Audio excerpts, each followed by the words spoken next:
Vamos dar início a mais um vídeo do nosso estudo sobre o livro de Apocalipse. E hoje nós vamos conversar sobre o capítulo 11 do livro de Apocalipse. Vamos começar o capítulo 11 nesse vídeo e terminar no próximo vídeo. É a última trombeta sendo tocada, a sétima trombeta. Mas ainda nesse vídeo, nós não vamos entrar na sétima trombeta. Vamos falar um pouco sobre as duas testemunhas de Deus que estão sobre a terra. Então eu te convido para ler aqui comigo Apocalipse 11, a partir do versículo 1, vamos ler até o 14. Que está escrito assim: Foi-me dado um caniço semelhante a uma vara, e também me foi dito: dispõe-te e mede o santuário de Deus, o seu altar e os que nele adoram, mas deixa de parte o átrio exterior do santuário e não o meças, porque foi ele dado aos gentios. Esses por 42 meses calcarão os pés à cidade santa. E darei as minhas duas testemunhas que profetizem por 1270 dias, vestidas de pano de saco. São essas duas oliveiras, os dois candeeiros que se acham em pé diante do Senhor da terra. Se alguém pretende causar-lhes dano, sai fogo da sua boca e devora os inimigos. Sim, se alguém pretender causar-lhe dano, certamente deve morrer. Elas têm autoridade para fechar o céu, para que não chova durante o dia em que profetizarem. Tem autoridade também sobre as águas, para convertê-las em sangue, bem como para ferir a terra com toda sorte de flagelos, tantas vezes quantas quiserem. Quando tiverem então concluído o testemunho que devem dar, a besta que surge do abismo pelejará contra ela e as vencerá e matará. E o seu cadáver ficará estirado na praça da grande cidade, que espiritualmente se chama Sodoma e Egito, onde também o seu Senhor foi crucificado. Então muitos dentre os povos, tribos, línguas e nações contemplarão os cadáveres das duas testemunhas por 3 dias e meio, e não permitem que esses cadáveres sejam sepultados. Os que habitam sobre a terra se alegram por causa deles, realizam festas e enviarão presentes uns aos outros, porquanto esses dois profetas atormentaram os que moram sobre a terra. Mas depois dos 3 dias e meio, um espírito de vida, vindo da parte de Deus, nele penetrou, e eles se ergueram sobre os pés. E aqueles que os viram sobreveio grande medo. E as duas testemunhas ouviram grande voz vinda do céu, dizendo-lhes: subi para aqui. E subiram ao céu, numa nuvem, e os seus inimigos as contemplaram. Naquela hora houve grande terremoto, e ruiu a 10ª parte da cidade, e morreram nesse terremoto 7.000 pessoas, ao passo que as outras ficaram sobremodo aterrorizadas, e deram glórias ao Deus do céu. Passou então o segundo ai, eis que sem demora vem o terceiro ai. Você vê que aqui ainda estamos falando do segundo ai, que ainda faz parte da sexta trombeta. Por isso que eu falei que ainda nesse vídeo vamos falar um pouquinho ainda do que vem antes da sétima trombeta ser tocada. Mas está interligado uma coisa com a outra. Aqui no versículo 1 e 2 fala de um santuário.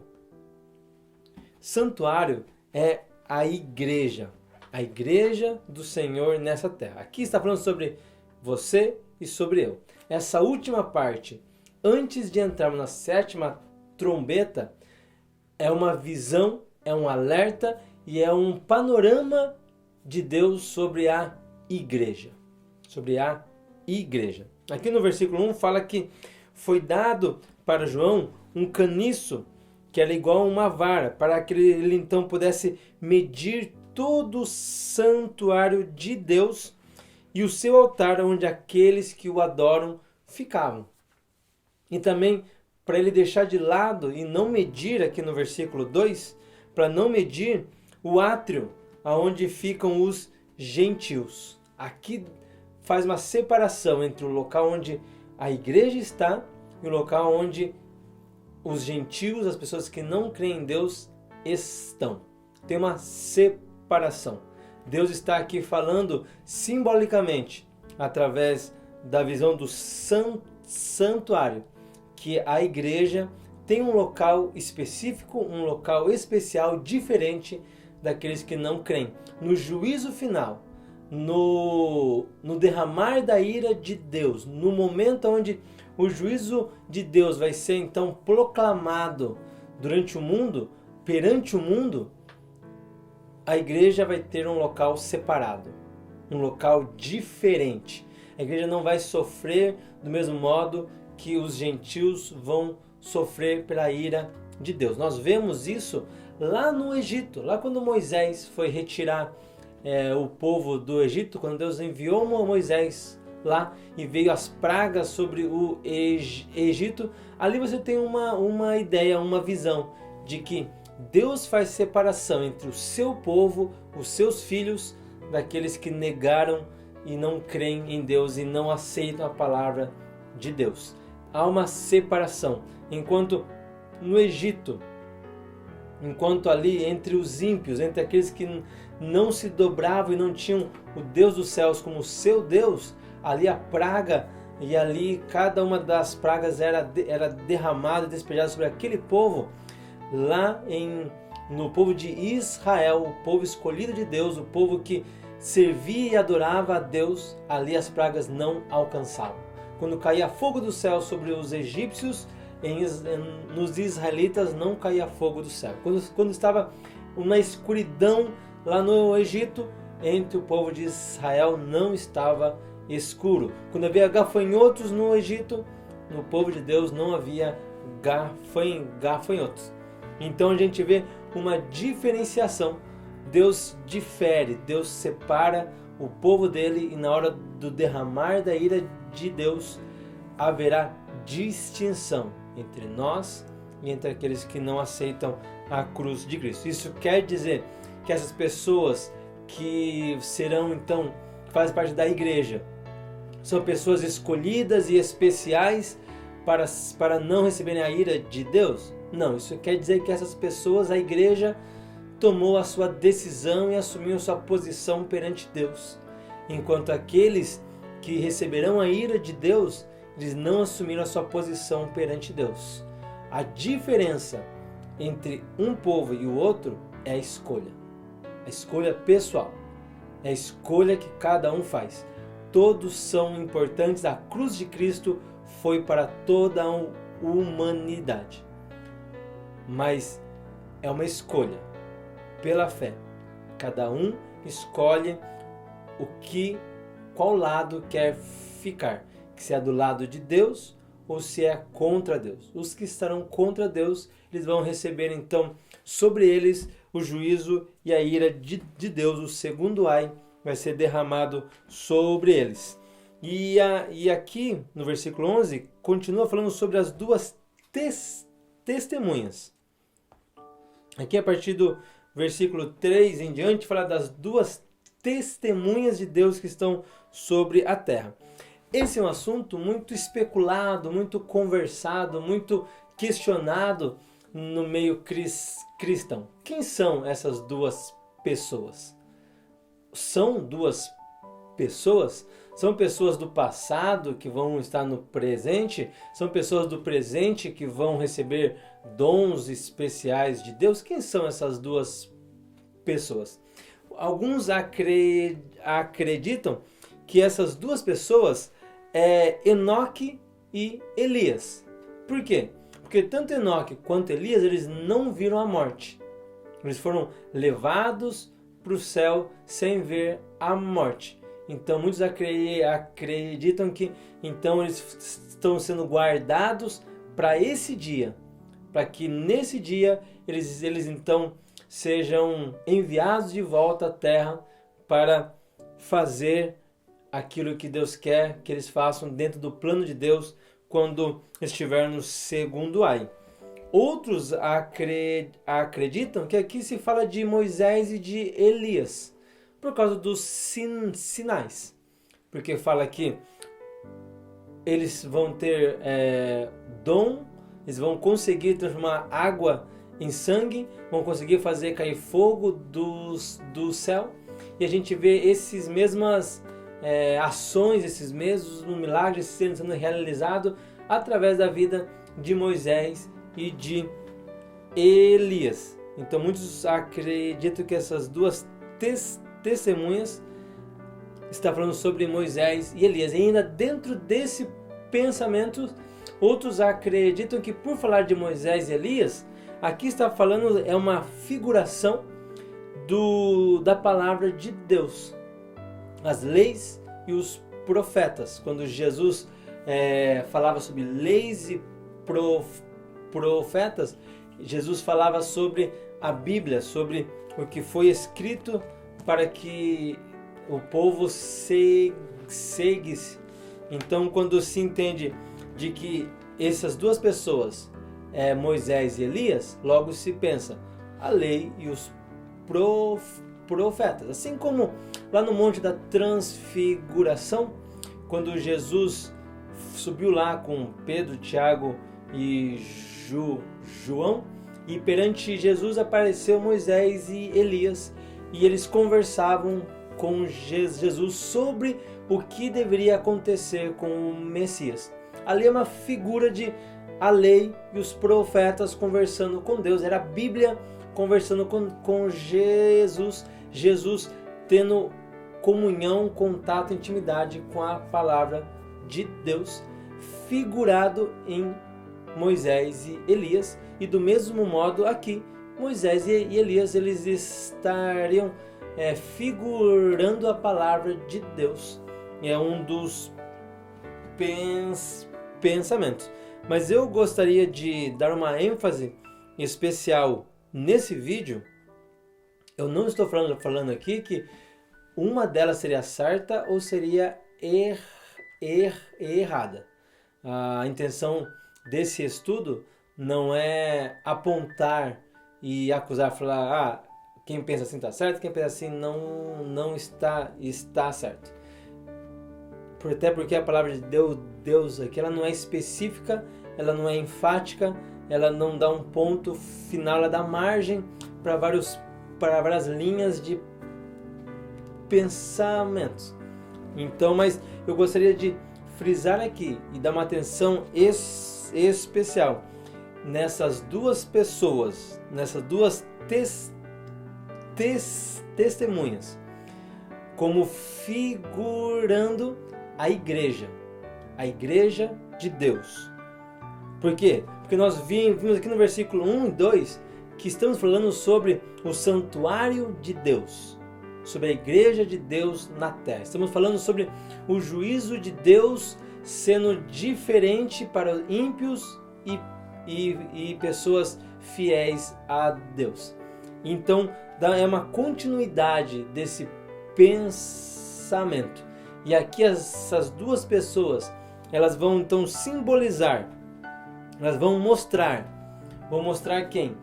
A igreja que ela leva a palavra de Deus, leva a confirmação de que Deus é real, a confirmação de que Deus é verdadeiro. Ali em Zacarias 4, do 1 até o 7, nós vemos um pouco falando sobre essas duas pessoas.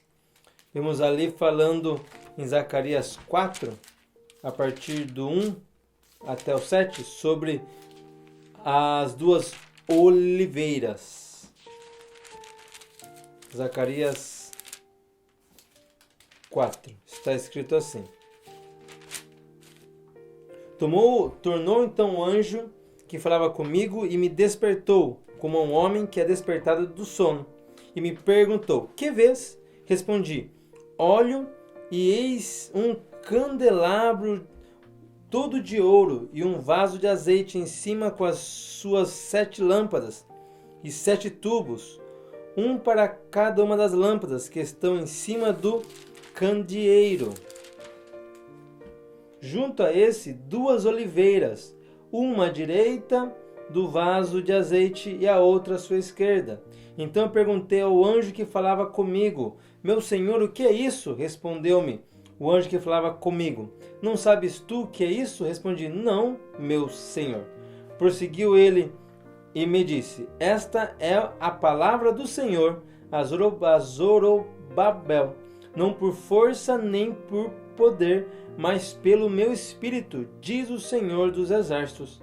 Quem és tu, ó grande monte?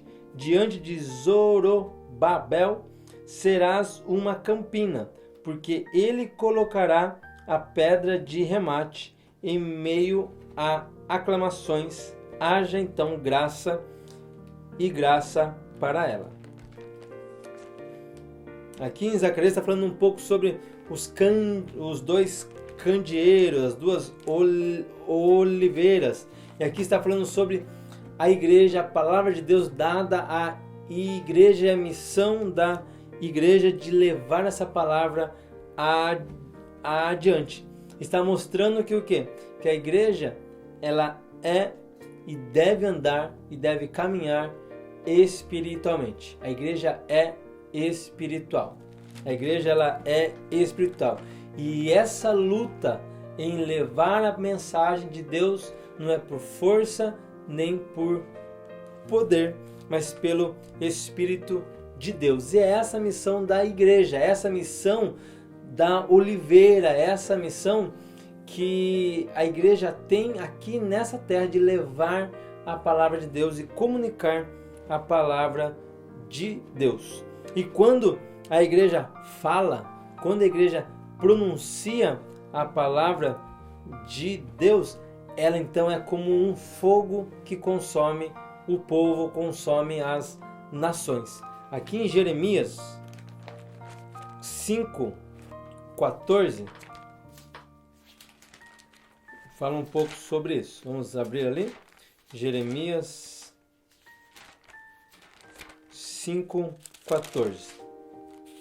Está escrito assim: portanto, assim diz o Senhor, o Deus dos exércitos, visto que proferiram eles tais palavras, eis que então converterei em fogo as minhas palavras na tua boca a este povo, em lenha a eles serão consumidos. A palavra de Deus na boca da igreja é como um fogo que consome. É como um fogo que consome. E aqui fala que essas 2 testemunhas, elas teriam o poder de, ao abrir a sua boca, sairia fogo. Aqui no versículo 11:5. Se alguém pretende causar-lhes dano, então sai fogo da sua boca e devora os seus inimigos. Sim, se alguém pretende causar-lhe dano, certamente deve morrer. A igreja, quando abre a boca, a igreja, quando proclama, quando anuncia, não tem inimigo que se levante, que continue em pé. Porque a palavra de Deus na boca da igreja é como um fogo que consome. Consome o pecado, consome a dúvida, consome a descrença, consome as mentiras que o diabo plantou e semeou na nossa mente. A palavra de Deus, quando é dita através da igreja, ela se torna viva. Se torna viva. A palavra de Deus, quando dita através da igreja, é como um fogo que consome. E é essa a missão da igreja, caminhar nessa terra anunciando a palavra de Deus. Muitos vão se levantar, muitos já se levantaram e muitos ainda vão se levantar contra o ensinamento da palavra de Deus. Mas a igreja não pode parar nunca de anunciar essa mensagem, porque através do ensinamento, da pregação, através das profecias dadas, através da igreja de Deus, é que então as revelações da palavra de Deus se tornam reais, vivas, impactam as pessoas. através da igreja, é então anunciado, é levado a palavra de Deus. Por quê? Porque dentro de nós, dentro da igreja, na igreja, está o Espírito de Deus. Por isso que eu falei que aqui no começo, no versículo 1 e 2, fala sobre santuário, fala sobre a igreja, porque a igreja é o santuário do Espírito Santo. 1 Coríntios 3,16 fala que nós somos o templo do Espírito Santo. Somos o templo do Espírito Santo. Somos o santuário de Deus. Somos a igreja que tem dentro dela o Espírito de Deus. Então a igreja vai e anuncia a palavra de Deus. A igreja que tem o Espírito Santo em si fala a palavra de Deus. Então o Espírito, através da igreja, sendo conduzido através da palavra de Deus, vai convencer o homem do pecado. Vai então consumir a mentira. Vai ser fogo. Um fogo que consome, um fogo que queima, um fogo que queima as impurezas, um fogo que incomoda. Fogo que incomoda.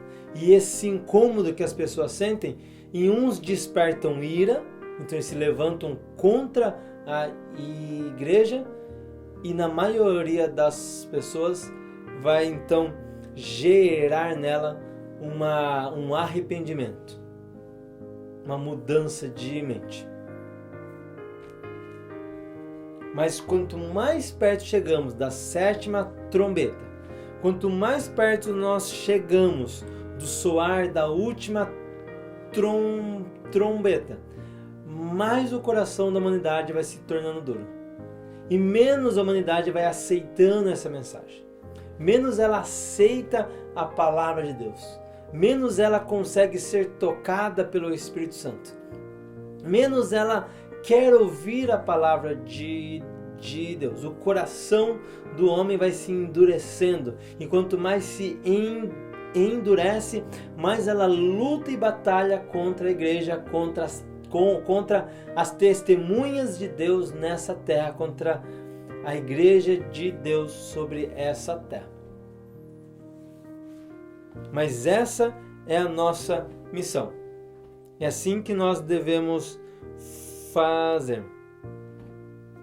Assim como Elias orou e o céu fechou, assim como Moisés recebeu autoridade para converter água em sangue, assim também quando o mundo rejeita a mensagem da igreja, ela se expõe ao juízo de Deus. Do mesmo modo que no tempo de Elias, as pessoas fechavam os seus ouvidos para a palavra de Deus. Do mesmo modo que no tempo de Moisés, as pessoas tampavam os ouvidos para não ouvir a mensagem de Deus. E naquele instante, Deus se moveu e Deus mandou fogo do céu para convencer a humanidade de que Ele era Deus. E Deus transformou água em sangue, abriu os mares para convencer a humanidade que Ele era Deus e a sua palavra era real. Do mesmo modo, nós vemos aqui a igreja recebendo poder para anunciar a palavra de Deus. Recebendo poder. E esse poder que nós temos é maior do que o poder que Elias tinha. É maior do que o poder que Moisés tinha recebido de Deus. O poder que a igreja tem hoje, e a fonte desse poder que a igreja tem hoje, é a cruz. A cruz proporcionou para nós um poder ilimitado que está dentro de nós. Jesus falou que aqueles que crescem nele fariam obras maiores do que ele fez. E olha quantos milagres extraordinários que Jesus tinha feito. Isso ainda antes da cruz. Só pelo fato dele ser fiel a Deus, pelo fato dele ter o Espírito de Deus morando dentro dele. Olha quantos milagres ele fez. Ele queria compartilhar esse poder conosco. E depois da crucificação ele compartilhou conosco. Ele falou para os seus apóstolos, assim que ele ressuscitou, ele falou assim: vá para Jerusalém, espere lá, que lá vocês vão receber poder. Poder para ser o quê? As minhas testemunhas. Isso está lá em Atos. Vamos ler ali em Atos? Atos dos Apóstolos, no capítulo 1.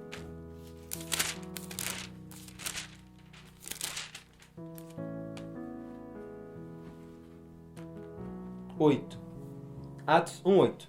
Jesus falando para os seus apóstolos: mas recebereis poder ao descer sobre vós o Espírito Santo, e sereis as minhas testemunhas, tanto em Jerusalém como em toda a Judéia, Samaria e até os confins da terra. Deus nos chama para ser testemunhas e Ele nos dá poder. Como essas duas pessoas figurando a igreja aqui em Apocalipse 11, receberam de Deus poder para testemunhar. Também esse poder é nosso, é da igreja. Recebereis poder ao descer sobre vós o Espírito Santo para ser as minhas testemunhas sobre essa terra.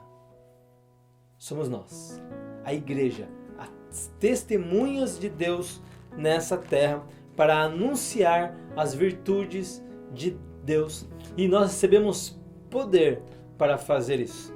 Nós recebemos poder para cumprir essa missão. E nós vamos então caminhar anunciando essa palavra, mas a semelhança de Jesus, a igreja será perseguida. A igreja será atacada. E tem sido durante anos e mais anos. E em todo o tempo a igreja é perseguida, é atacada. Jesus falou assim que se a vara quando ainda está verde, eles fazem o que fizeram com ele. Imagina o que ia ser de nós. Imagine o quanto nós íamos ser atacados. Imagine o quanto nós iríamos sofrer ainda para anunciar esse evangelho. E tem sido assim ano após ano, década após década, século após século. A igreja é perseguida, mas a igreja nunca é destruída. Nunca é. Porque no final, quem é o sustento da igreja é Deus, é o Espírito. Jesus é que nos sustenta. A cruz nos faz continuar em pé. Pode ser que aparentemente a igreja está sendo abatida. Pode ser que aparentemente a igreja está sendo atacada e às vezes parece que a igreja perde. Mas, como fala aqui, a igreja sempre vai ressuscitar. Ao terceiro dia. Do mesmo modo como Jesus esteve morto. Do mesmo modo como os discípulos a caminho de Emaús estavam desacreditados, pensando que Jesus já estava morto e não tinha mais jeito, não tinha mais solução. Do mesmo modo que os apóstolos ficaram abatidos, achando que Jesus morreu, acabou tudo.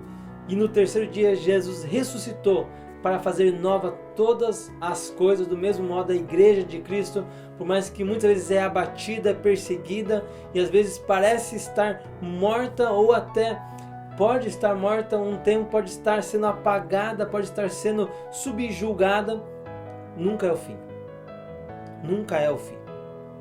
Do mesmo modo que Jesus aparentemente, fisicamente, e é essa palavra que eu estava aqui na minha mente, eu não estava achando. Fisicamente a igreja pode parecer morta, pode parecer perseguida, mas espiritualmente, assim como Jesus, a igreja nunca vai estar morta. Nunca estará morta. Ela vai estar pronta. Para quando? Para esse dia. No dia onde a igreja vai subir para estar com Cristo nos céus. Aqui no versículo 12 fala isso. As duas testemunhas ouviram grande voz vinda do céu, depois que elas ressurgiram depois de 3 dias, falando que Deus falava assim para elas: subi para aqui. Então subiram aos céus numa nuvem e os seus inimigos as contemplaram. E naquela hora houve grande terremoto, ruídos na cidade, morreram muitas pessoas. Aqui está falando sobre o arrebatamento, o encontro da igreja com Cristo nos céus. Cristo se encontrando com a sua igreja nos céus, o encontro do noivo e da noiva, as testemunhas que receberam o poder do Espírito para anunciar a palavra de Deus que consumia a humanidade,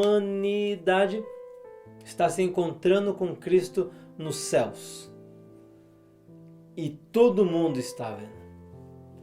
Essa união da igreja com Cristo não vai ser algo às escuras, não vai ser algo escondido. Como Jesus mesmo falou, vai ser como a sua segunda vinda, vai ser como um relâmpago que sai do Oriente e se mostra no Ocidente.